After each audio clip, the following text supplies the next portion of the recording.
السلام علیکم ورحمۃ اللہ۔ امید ہے آپ تمام سامعین و ناظرین بخیر و عافیت سے ہوں گے۔ آج کی ویڈیو میں آپ تمام سامعین و ناظرین کا خیر مقدم اور استقبال ہے۔ آج کے ویڈیو کا جو موضوع ہے وہ ہے مثنوی گلزار نسیم کا خلاصہ۔ کیا ہے؟ مثنوی گلزار نسیم کا خلاصہ۔ اس سے پہلے کہ آج کی ویڈیو میں ہم پنڈت دیا شنکر نسیم کے متعلق کچھ باتیں جو خاص اور اہم بات ہے اس کو ہم جان لیتے ہیں۔ سب سے پہلے تو ہم یہ جان لینے کی کوشش کرتے ہیں کہ پنڈت دیا شنکر نسیم کا اصل نام کیا ہے۔ تو پنڈت دیا شنکر کا اصل نام جو ہے پنڈت کیا ہے؟ پنڈت دیا شنکر کول۔ کیا ہے؟ پنڈت دیا شنکر کول۔ اور اگر تخلص کی بات کر لیں تو نسیم ہے۔ کیا ہے؟ نسیم۔ کیا ہے؟ پنڈت دیا شنکر کا اصل نام پنڈت دیا شنکر کول اور تخلص جو ہے وہ ہے نسیم۔ اور والد کا نام جو ہے وہ ہے گنگا پرساد کول۔ کیا ہے؟ گنگا پرساد کول۔ کیا ہے؟ گنگا پرساد کول۔ اب آئیے آگے دیکھتے ہیں۔ نسیم کا جو خاندان ہے وہ کشمیر سے آ کر، کہاں سے؟ کشمیر سے آ کر لکھنؤ میں آباد ہوا تھا۔ نسیم کا جو خاندان ہے وہ کشمیر سے آ کر لکھنؤ، کہاں؟ لکھنؤ میں آباد تھا۔ نسیم یعنی پنڈت دیا شنکر نسیم 1811 عیسوی، کتنا؟ 1811 عیسوی میں پیدا ہوا۔ اسی طریقے سے رشید حسن خان کے مطابق 34 برس کی عمر میں 1845، صرف اور صرف 34 برس، کتنا؟ 34 برس کی عمر میں 1845، کتنا؟ 1845 عیسوی میں نسیم کا انتقال لکھنؤ میں ہوا۔ اسی طریقے سے اگر آگے بات کر لے تھوڑا اور، تو دیا شنکر نسیم کی تاریخ وفات عاشق لکھنوی نے کہی ہے۔ کون؟ عاشق لکھنوی۔ یاد رکھیں، عاشق لکھنوی۔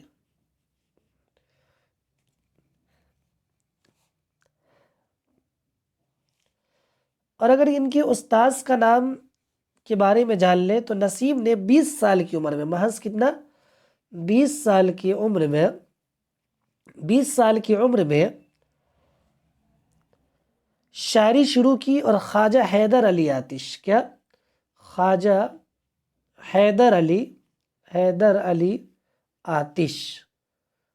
حیدر علی آتش کی شاگردی اختیار کی۔ یاد رکھیں، نسیم کے استاذ کا نام کیا ہے؟ خواجہ حیدر علی آتش، اور یہ انہی سے شاعری میں اصلاح لیتے تھے۔ اس کے بعد نسیم کا تعلق دبستان لکھنؤ سے ہے۔ دبستان لکھنؤ سے ہے، یاد رکھیں۔ یہ سوال ہوتا ہے کہ نسیم کا تعلق کس دبستان سے ہے؟ دبستان دہلی، دبستان لکھنؤ، دبستان عظیم آباد، یا پھر دبستان رامپور؟ تو آپ بتائیں گے کہ نسیم کا تعلق جو ہے وہ دبستان لکھنؤ سے ہے۔ ان کا ایک شعر بہت مشہور ہے، لائے اس بت کا التجا کر کے، لائے اس بت کا التجا کر کے، کفر ٹوٹا خدا خدا کر کے۔ اس کے بعد گلزار نسیم کے متعلق تھوڑا جان لیتے ہیں کہ اس مثنوی میں اہم کیا ہے۔ تو گلزار نسیم کے متعلق جان لیتے ہیں تو یہ مثنوی جو ہے وہ عشقیہ مثنوی ہے۔ کیا ہے؟ عشقیہ مثنوی ہے۔ عشقیہ مثنوی ہے جو لکھنوی تہذیب کی آئینہ دار ہے۔ گلزار نسیم جو ہے وہ ایک عشقیہ مثنوی ہے اور لکھنوی تہذیب کی آئینہ دار ہے۔ مثنوی گلزار نسیم میں قصہ گل بقولی قصہ گل بکاولی قصہ گل بکاولی کے نام سے مشہور ہے۔ یاد رکھیے بکاولی کی مشہور داستان عشق بیان ہوئی ہے۔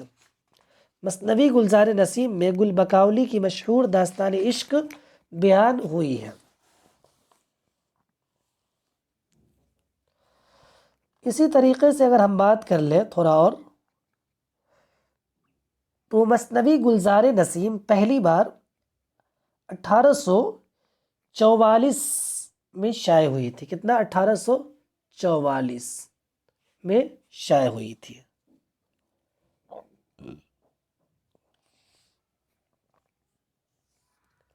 اور یہ ایک واحد مثنوی ہے جس میں مافوق الفطرت کے عناصر بہت زیادہ ہے۔ اور اس مثنوی کے متعلق رشید احمد صدیقی، کون؟ رشید احمد صدیقی، وہ کہتے ہیں، رشید احمد صدیقی وہ کہتے ہیں کہ اس مثنوی کے بارے میں لکھا ہے کہ شعر و شاعری کی جن پہلوؤں کے اعتبار سے لکھنؤ بدنام ہے، گلزار نسیم نے انہی پہلوؤں سے لکھنؤ کا نام اونچا کیا ہے۔ زبان کو شاعری اور شاعری کو زبان بنا دیا، کوئی آسان کام نہیں ہے۔ اب چلیے یاد رہے کہ مثنوی گلزار نسیم میں 1500 ٹوٹل کتنا؟ 1521 اشعار ہے۔ اب آئیے خلاصہ پیش کرتے ہیں۔ مثنوی گلزار نسیم کا خلاصہ: پورب کا بادشاہ سلطان زین الملوک، کون؟ پورب کا بادشاہ کا نام کیا ہے؟ سلطان زین الملوک کے 5واں بیٹا ہونے پر نجومیوں نے پیشن گوئی کی کہ اگر سلطان کی نظر اس پر پڑے گی تو اندھا ہو جائے گا، نابینا ہو جائے گا، یعنی اس کی آنکھ جو ہے چلی جائے گی۔ چند برس کے بعد ایک دن اتفاقاً باپ بیٹے کا سامنا ہو گیا، آمنے سامنے باپ بیٹا ہو گئے۔ باپ کی آنکھیں جاتی رہی۔ ایک معالج نے، یعنی علاج کرنے والا ڈاکٹر نے بتایا کہ گلزار ارم میں، کہاں؟ گلزار ارم میں ایک جگہ ہے، بکاولی کا پھول ہے۔ کس کا پھول ہے؟ بکاولی کا پھول ہے۔ وہ اگر آنکھوں کو لگایا جائے تو بینائی عود کرائے گی۔ عود کرائے گی مطلب جو روشنی چلی گئی ہے وہ واپس لوٹ آئے گی۔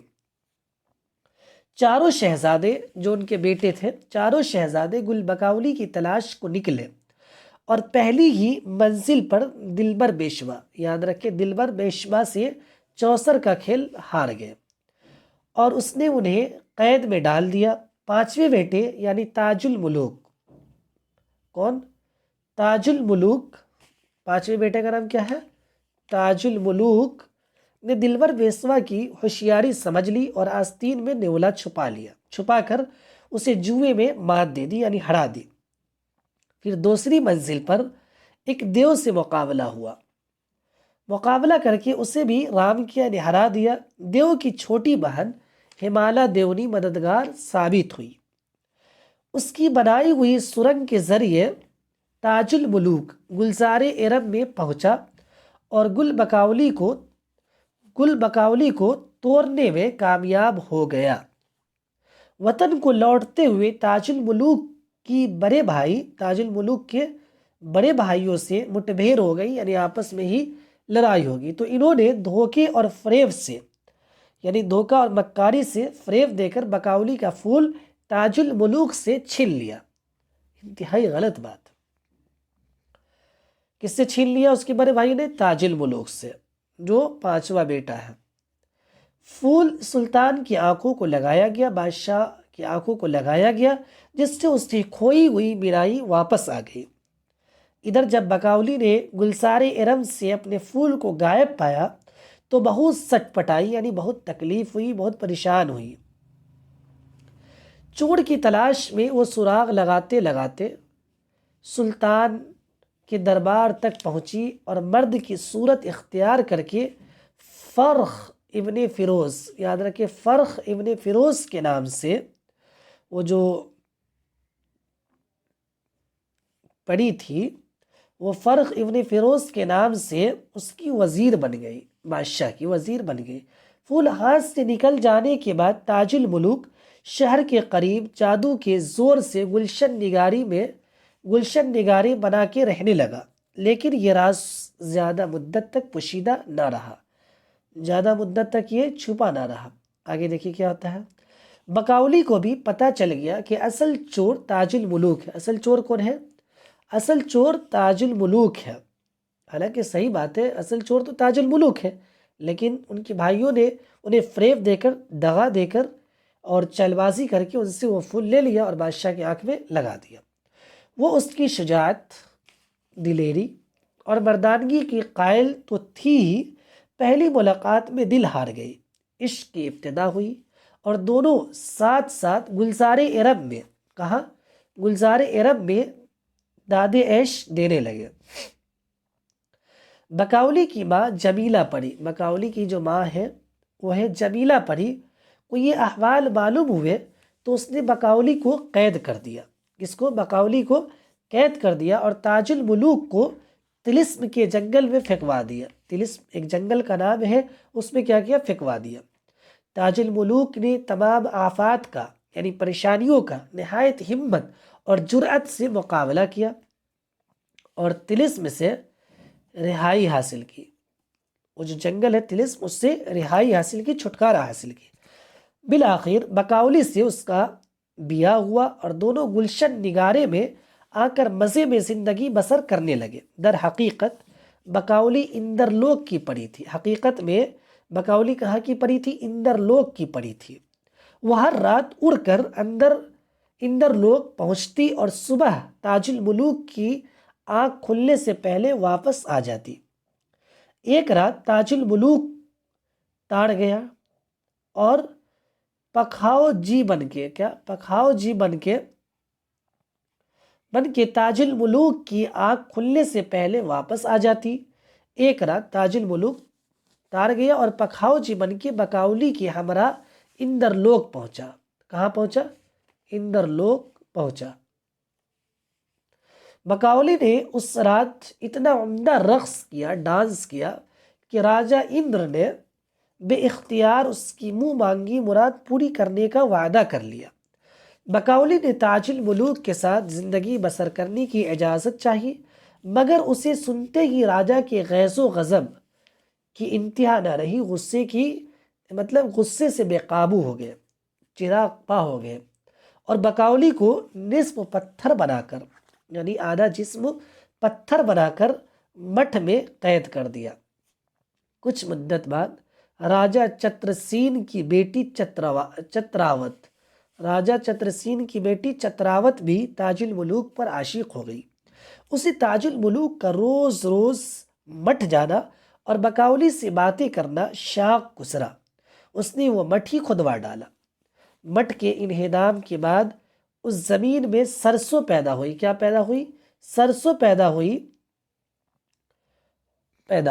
جس کے تیل یا ساگ کھانے کی وجہ سے ایک دہقان مانے ہوتا ہے کسان مزدور لوگ، دہقان کی بیوی کا حمل رہ گیا اور بقاؤلی نے نیا جنم لیا۔ عجیب معاملہ ہے۔ دہقان کے گھر جوان ہو کر بقاؤلی پھر تاج الملوک سے ملی اور دونوں کے دلوں کی مراد پوری ہو گئی۔ یہیں پر گلزار نسیم کا خلاصہ ختم ہو جاتا ہے۔ اگر اس کے کردار کے متعلق بات کر لیں تو اس کا جو مرکزی کردار ہے وہ ہے زین الملوک اور کون ہے؟ بقاؤلی۔ یعنی سمجھ لیجئے کہ جو اس میں ہیرو ہے وہ ہے زین الملوک اور جو ہیروئن کا کردار ادا کر رہی ہے وہ ہے بقاؤلی۔ یہ اہم کردار ہو گیا۔ اس کے بعد اس میں ہے بقاؤلی کی جو ماں ہے وہ ہے جمیلہ پری، فیروز بقاؤلی کا باپ ہے، زین الملوک کا جو باپ ہے وہ ہے تاج الملوک کا جو باپ ہے وہ ہے زین الملوک، جو پورب کا بادشاہ تھا۔ تو یہ چند باتیں قصہ کل بقاؤلی کے متعلق تھا۔ امید ہے کہ آپ لوگ کے لیے بہتر ثابت ہو۔ تو انہی کے بعد میں اپنی ویڈیو کو ختم کرتا ہوں۔ والسلام علیکم ورحمۃ اللہ۔